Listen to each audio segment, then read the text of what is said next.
Jadi malam ini kita mau bahas apa, Thomas? Hari ini nih aku mau nunjukin ke kamu, Pal. Salah satu ini sebenarnya naskah milik nenekku. Aku dapat ini dari nenekku. Jadi siang itu aku iseng-iseng itu lagi ya iseng lah ngoleksi hasil digitalisasi itu yang pernah tak potret di tahun 2021 itu. Pengen baca lagi punya koleksi nenekku seperti itulah. Kebetulan ini di di naskah ini tuh membahas tentang soal weteng, Bal. Kamu tahu weteng kan? Kamu Madura kan, awakmu Madura, Bal. Apa weteng tak awakmu, Bal? Adalah perut ya. Ya, ya.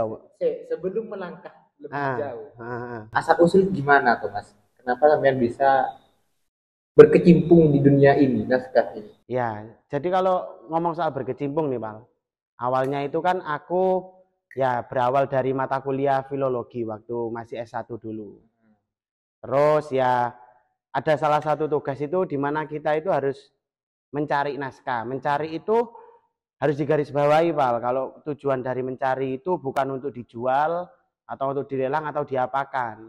Tapi tujuannya itu agar kita dipelajari bagaimana merawat dan melestarikan warisan budaya. Seperti itu. Jadi di mata kuliah itu teman-teman disuruh nyari naskah, ya entahlah koleksi orang tua, koleksi nenek, tetangga, kiainya atau siapapun itu. Gitu, Pak.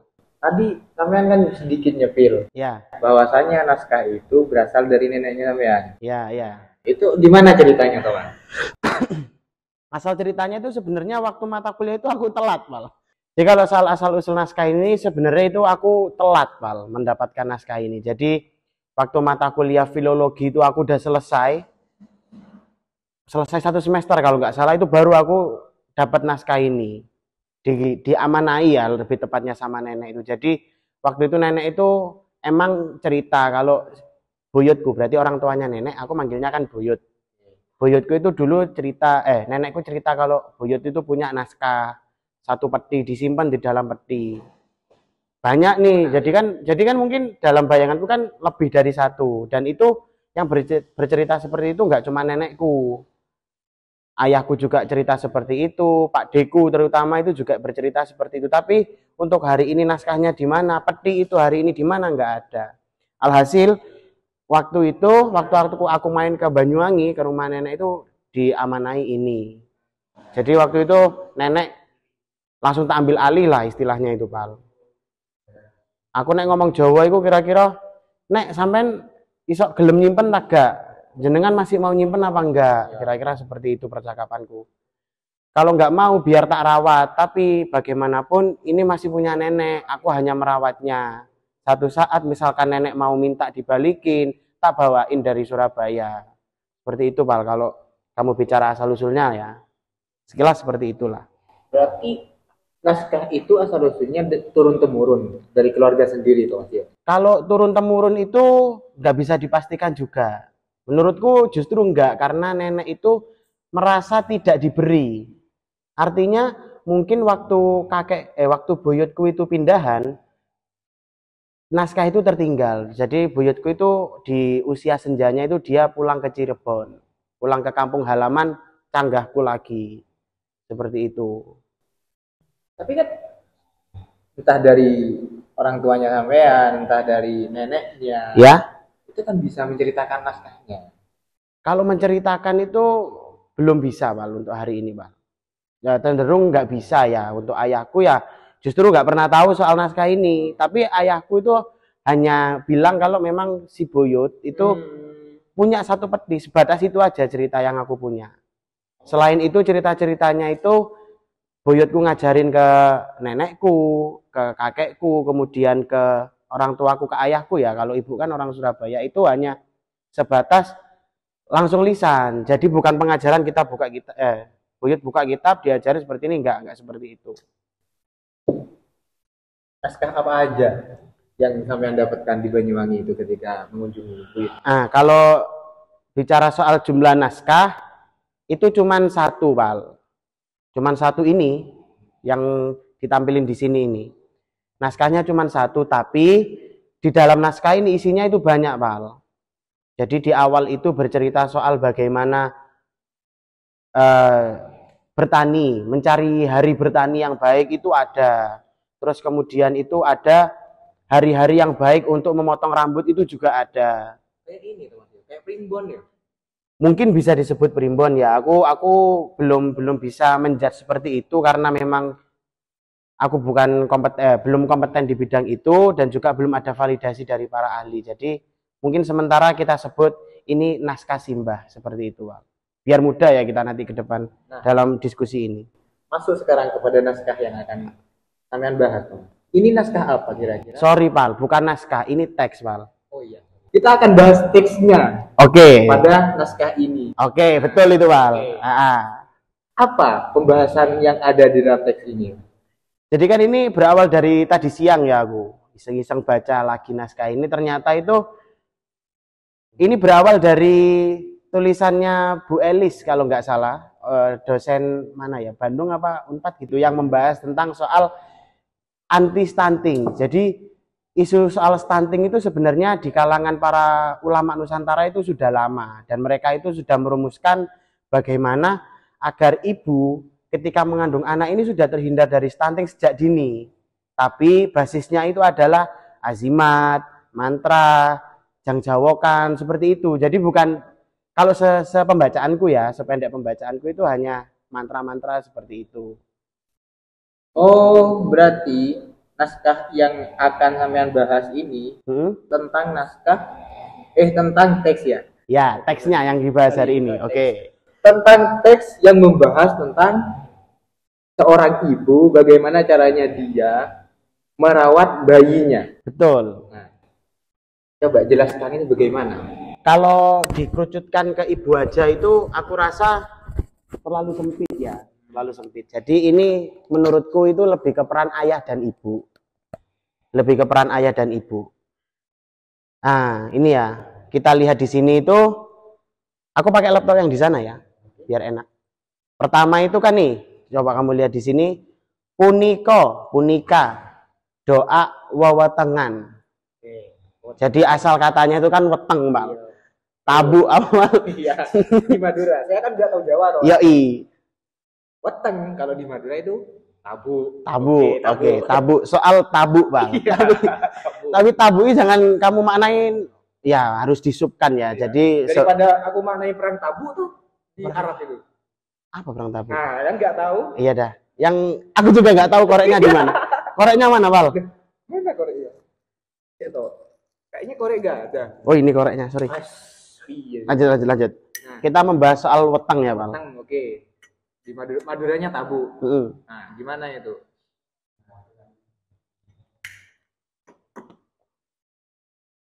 Jadi di sini tuh ada doa yang membahas soal wewetengan. Wewetengan itu di sini kalau aku memahami dengan konteksnya itu adalah wetengan itu orang yang mengandung, ibu yang mengandung seorang anak.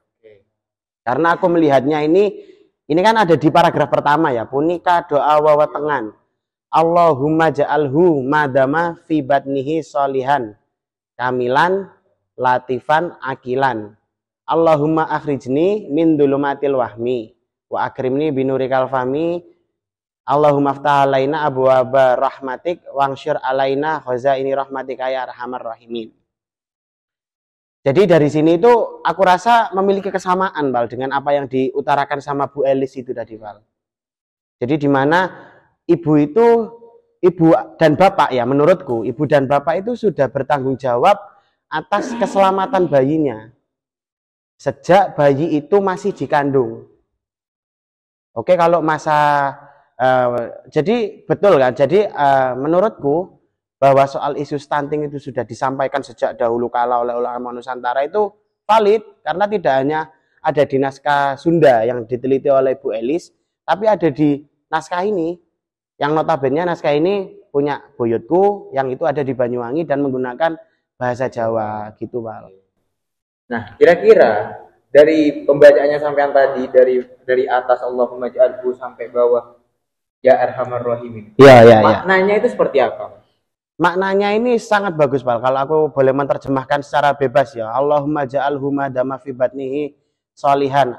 Allahumma wahai Tuhanku, ij'alhu madama fi batnihi sholiha. Allahumma ja'alhu. Hu itu kan kembalinya berarti ke si apa?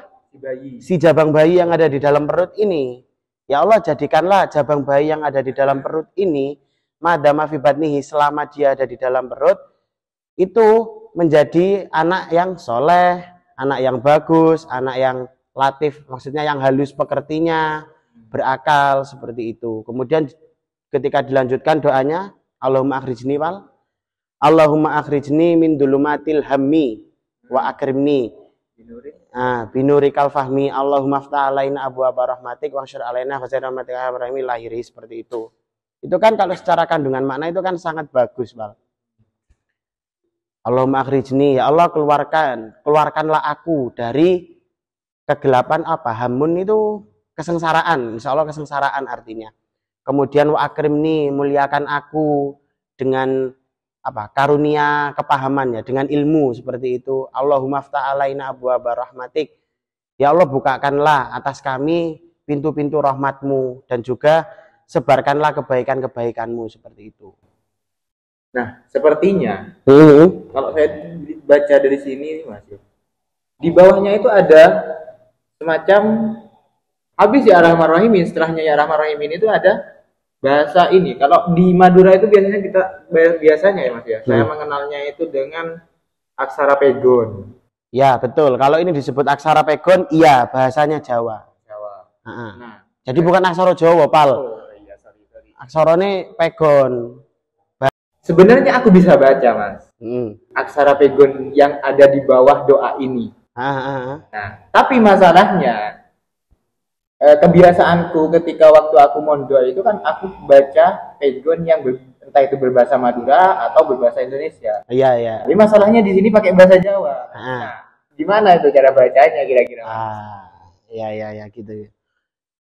Coba kamu lihat laptop sini ya. Ini mulai dari yang sejenis huruf ba ini loh. Lamun arep duwe anak, maka kita moko, berarti kan dalam bahasa Jawa, moko kita waca pujining lambung tengen sadurunge patemon serta amoco saolehe ikilah pujine mahrun warauhun, titik itu. Dan apa nih maksud? And then Artino. Oh, artine ngomong dong, artine. Ya. Iya, sorry, Pak. Sorry. Lamun arep duwe anak, apabila seseorang itu menghendaki memiliki anak, maka kita moko kita waca pujining Nah, maka kita membaca pujining berarti pujian ing. Pujining lambung tengen, di lambung bagian kanan. Sadurunge patemon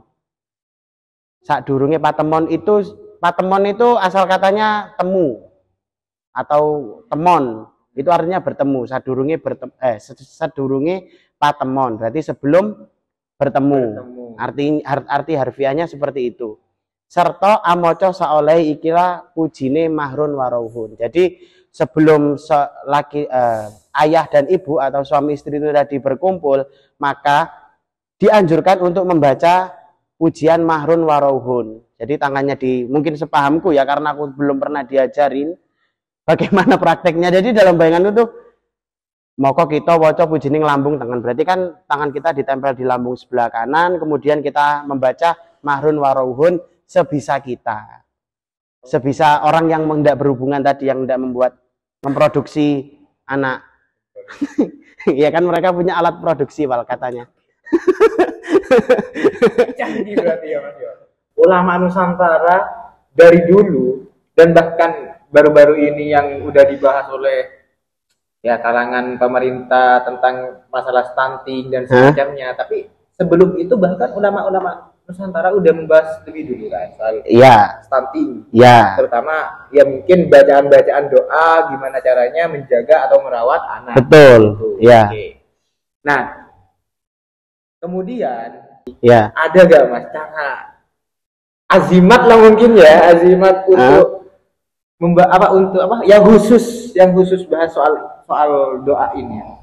ketika sebelum bertemu yang sampean spill tadi. Oh, gitu. Berarti sebelum bertemu nih ya konteksnya ya. Aku meyakini kalau ulama Nusantara itu sudah banyak merumuskan soal bagaimana tata cara hidup, Pak. Ya. Ya seperti tadi aku bilang di awal toh, kalau ada bertani, terus hari-hari baik untuk bercukur, itu kan yang menurutku sampai hari ini nilai-nilai itu masih relevan untuk dipraktekkan. Karena kan apa sih salahnya kita berdoa? Seperti itu. Kalau pertanyaanmu apakah ada azimat atau doa tertentu bagi suami istri itu sebelum bertemuan, berarti ya, sebelum bertemuan konteksnya. Pertemuan. Salah satu apa? Tapi lucu, Pak. Apa? Pertemuan itu. Tak kirain ya, ketika sampean baca pertemuan itu, saya langsung langsung memikirkan kata pertemuan itu dengan salah satu daerah di wilayah Bondowoso. Ada tuh, Mas. Di Pulau Bosah ada namanya pertemuan. Loh, masa doa ini kok bicara langsung ke pertemuan sana kan gitu kan. Tapi ya wes lah. Kamu kan katanya bisa nih baca bahasa Indonesia, coba. Kamu baca dari ini. Ini azimat akad. Oke, gimana ini azimat akad. Oh, digabung toh. Ini azimat akad mani. Jika disurat. Kok bisa disurat tuh, Mas? Ya kan di surat itu maksudnya ditulis, Pak. Kalau mungkin orang Jawa itu mengenalnya diserat. Oh, diserat. Ya. Oh, iya. Coba lah, nek moco iki tutup normal. Iku disurat pada kertas, berarti kan ditulis, Pak. Kon ini terus nanti kosakata bahasa Arab itu sangat kaya tuh. Oh, iya. Ada di surat, ada di surah. Iya. Mungkin kita bisa mengartikan itu dengan gambar toh. Surat. Ya nggak bisa lah, itu kan hurufnya beda. Oh iya beda. Oke, lanjut. Disurat. Disurat. Ya mungkin pemahamanku ditulis dah. Iya, oke, disurat. Ini azimat akad mani jika disurat pada kertas dan jika dibawa pada pohon kayu tidaklah berbuah. Oke, paham nggak? Gimana itu, Mas? Nah, jadi ini ngomong azimat nih. Belum disebutin azimatnya apa. Ntar kamu harus baca sendirilah. Jadi apabila azimat ini nanti ditulis dalam kertas, kemudian diletakkan di bawah pohon, jika di bawah pada pohon kayu, tidaklah berbuah. Berarti jika jimat itu ditaruh di bawah pohon, pohonnya tidak berbuah. Aku nyeleneh di situ. Sebelum adanya teknologi, berarti kan nenek moyang kita sudah bisa soal membuat satu tumbuhan itu agar tidak tumbuh kan kayak gitu. Kalau hari ini mungkin kita bisa mengenal racun atau kita menghilangkan kromosom kan, entahlah apa itulah. Di dalam. Ini apa sih kata, biologi kayaknya, Pak. Entahlah, kita nggak usah ngobrol itu, Pak. Kita terlalu bodoh. Kita nggak boleh masuk kamar orang lain, Pak. Oke, lanjut. Iya, kamar kita sekarang bahas ini. Iya, itu. Ayo lanjut, Pak. Gimana? Lanjut baca ya? Baca aja ya. Oke. Dari tidak berbuah di pohon kayu. Oh. Nah, ini kan tidak berbuah jika tidaklah berbuah jika berbuah titik. Koma kok titik koma. Terus jika diikatkan pada ayam tidaklah bertelur. Oke. Kan kita bisa bereksperimen dengan azimat ini, kita bikin ayam azimat ini kita ikatkan pada ayam agar ayam itu kan nggak bisa bertelur. Yang nggak bisa bertelur itu kira-kira ya azimatnya itu ditaruh di mana kalau di ayam? Lah kalau oke. Kalau melihat dari redaksi itu sendiri ya, Mal. Ya. Diikatkan pada hayam tidaklah bertelur. Ya mungkin banyak lah, kan yang penting apa ya? Tutorial. Tutorial dari musonif ini kan berarti diikatkan ya terserah lah, atau di leher mereka, di sayap, di kaki atau di mana.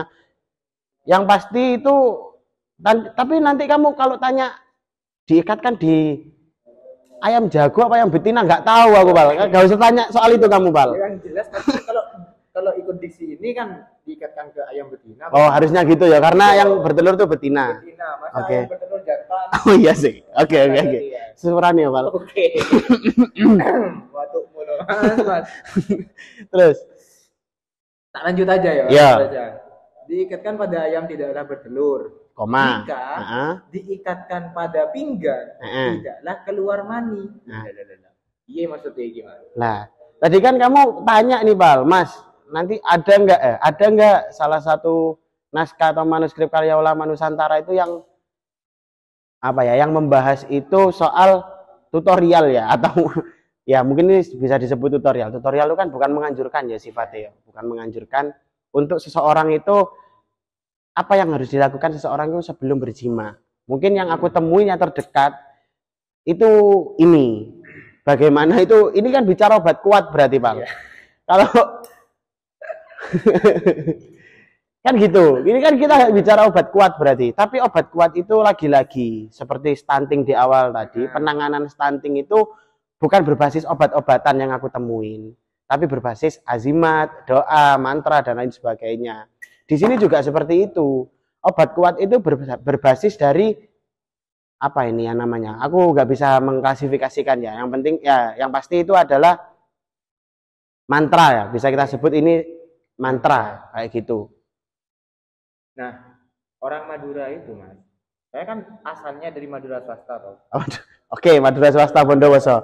Mande besah. Bende Basa toh. Oh, Bende besah. Sorry. Bende Basa. Oh iya. Jawa toh. Iya. Nah, di Madura swasta itu orang-orang biasa mengatakannya dengan jimat. Oh, jimat. Oke. Nah, jimat itu mungkin semacam kayak yang sampean katakan tadi, mantra. Oke. Nah, mantra ini ketika saya baca tadi kan ada nih diksi jika diikatkan di pinggang tidaklah keluar mani. Nah, jika orang berkata jahat tidaklah dapat berkata. Inilah yang kita surat. Nah, ini konteks khususnya itu seperti apa? Kalau diambil dari keseluruhan diksi ini. Kalau konteks khususnya itu kan dalam azimat ini, jadi kan mu'alif itu ingin menginformasikan kepada kita kalau azimat ini bisa digunakan untuk banyak hal, Pak. Tapi berhubung pertanyaan yang kamu tanyakan tadi adalah apa yang bisa dilakukan oleh suami istri sebelum bertemu atau sebelum berhubungan, maka ini yang aku sampaikan, Bal. Sebenarnya ini adalah salah satu kenang-kenanganku, Bal, ketika kuliah itu. Jadi waktu itu dijelaskan oleh dosenku soal naskah kuno, bagaimana urgensi naskah kuno, bagaimana posisi naskah kuno itu sangatlah penting bagi kehidupan, meskipun kita hari ini sudah hidup di era berapa? 4.0. Apa? Entahlah itu, aku nggak mengikuti soal itulah. 2045 cahaya. Ya, cahaya 2045 cahaya ilahi.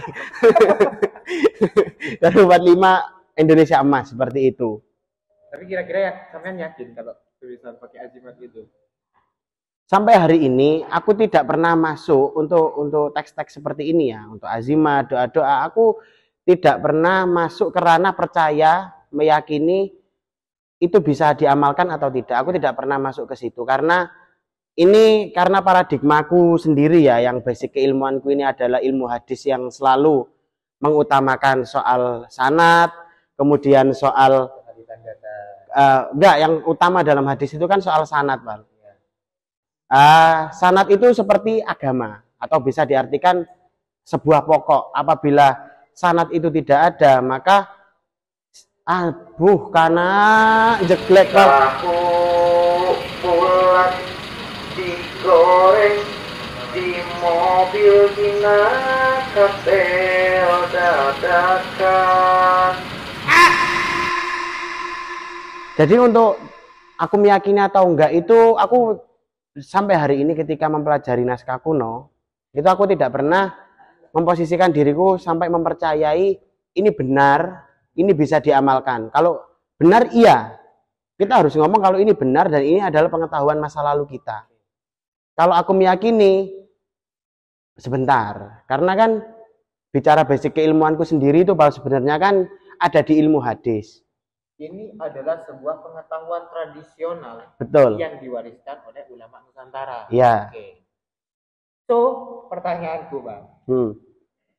Sebenarnya dari awal sampai akhir apa yang kalian sampaikan pada inti pembahasan ini? Apa hikmah yang bisa saya ambil dari pembahasan yang kita bahas dari tadi itu?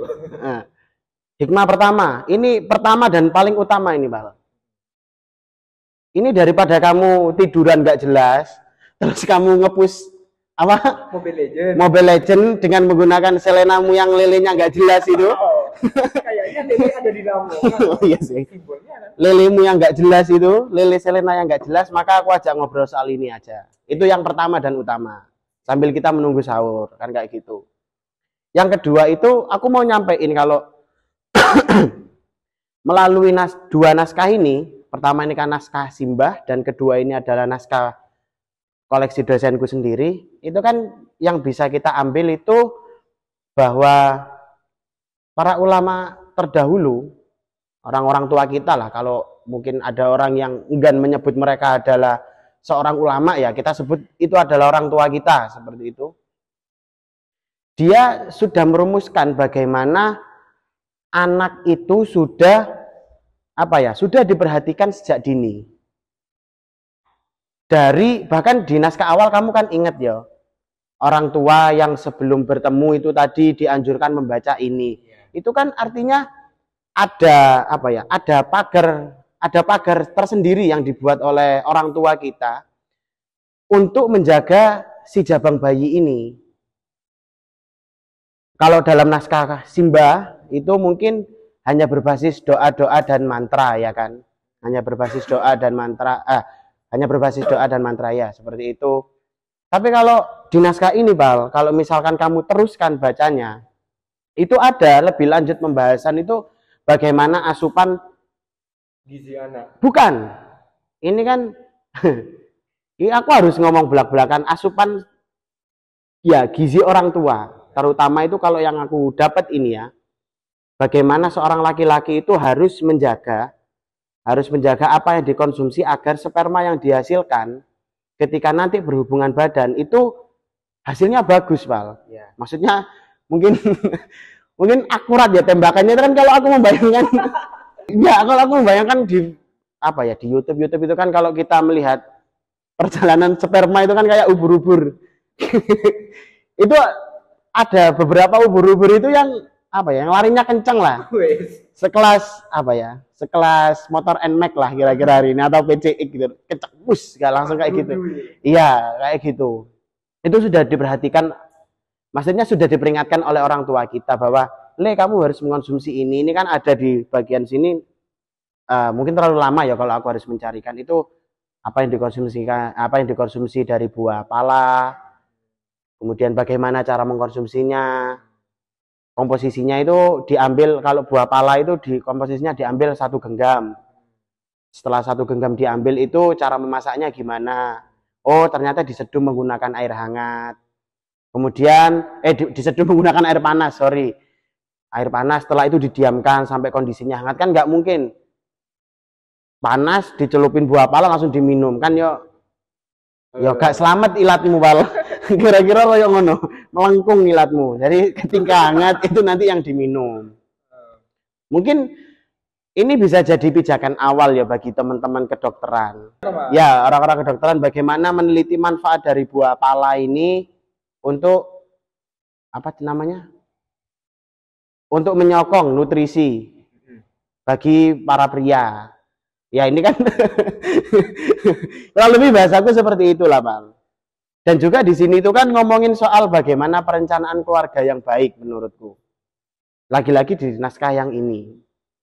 Dan dalam naskah yang ini juga itu menurutku, kamu ingat gak yang bawah diikat di pinggang? Ya, diikat di pinggang. Ya. Itu bisa kalau aku ya bisa memaknai kalau itu untuk anjuran bagi seorang pria ketika sebelum berhubungan. Maksudku gini, Bal, mungkin ya bagi orang-orang yang hari ini, ya entahlah, realita hari ini kan begitu keras ya, begitu keras dan begitu membabi buta urusan seksualitas, urusan seks. Bagi kawan-kawan yang hari ini nafsunya tidak terkontrol ataupun Entahlah mereka itu kehidupannya bagaimana di luar sana, mungkin bisa menggunakan azimat ini, Pal. Kamu tahu sendiri lah, berita-berita itu kan sangat miris, Pal. Iya, iya. Di Jember sendiri kan ada yang pernah ada kasus yang bersetubuh di kuburan Cina itu. iya. Tonggo Lukman gitu. Mu Lukman gitu. Tonggo Lukman itu. Kan ada kasus-kasus seperti itu, Pal. Itu kan sangat membahayakan. Jadi kalau memang intinya itu mau menikah ya, tapi perlu digarisbawahi kalau menikah itu kan tidak hanya kita menyalurkan hasrat seks. Artinya kan di naskah yang awal ini tadi kan dijelaskan toh, Pal, apabila seseorang hendak memiliki anak. Berarti kan urutannya kan orang menikah itu salah satu harapannya itu memiliki keturunan. Jangan paradigma yang dibangun itu aku menikah karena pengen iclik kan. Jadi paradigma yang dibangun itu jangan aku menikah, aku hanya ingin mengentaskan nafsu seksual gitu loh. Itu kan salah besar karena dalam naskah ini kan orang tua kita sudah menganjurkan kalau salah satu tujuan daripada kita menikah, seseorang itu menikah itu adalah untuk menghasilkan keturunan. Menghasilkan keturunan yang apa? Di doanya tadi bisa kita lihat keturunan yang apa? Yang mukmin, yang soleh, yang kamil, yang bagus pekertinya, dan itulah yang pasti harapan-harapan itu harapan-harapan yang bagus kan, bukan harapan-harapan yang jelek gitu. Nah, jadi saranku buat teman-teman ini ya, buat kita semua lah, buat kita semua, bagi yang baru nikah dan belum siap memiliki keturunan, belum siap itu kan banyak toh bro, motive bro. Ya mungkin kalian pengen punya rumah, pengen punya kebun 2 hektar, pengen membangun sekolah tinggi ilmu sejarah, Pengen membangun masyarakat madani. pengen membangun masyarakat madani, dan kalian belum siap memiliki keturunan. Mungkin ini bisa menjadi salah satu alternatif untuk kalian menunda kalian memiliki anak. Tapi dalam naskah ini juga nanti ada kok saran bagaimana kalian menghasilkan keturunan yang baik. Kan kayak gitu, Bal, bunyinya naskah tadi, Bal. Persiapan puasa kita. Closing statement dari seorang Mas Rijal. Iya. Aku jadi keinget salah satu lagu yang sering aku nyanyikan ketika TK. Nenek moyangku seorang pelaut. Nah, tapi hari ini aku nggak mau berbicara soal itu. Aku nggak mau menyanyikan itu karena aku falas meskipun bukan Iwan, ya kan? Iya. Jadi kata-kata hari ini Rijal falas. bukan, bukan. Nenek moyangku bukan sekedar pelaut, tapi nenek moyangku adalah seorang dokter yang handal.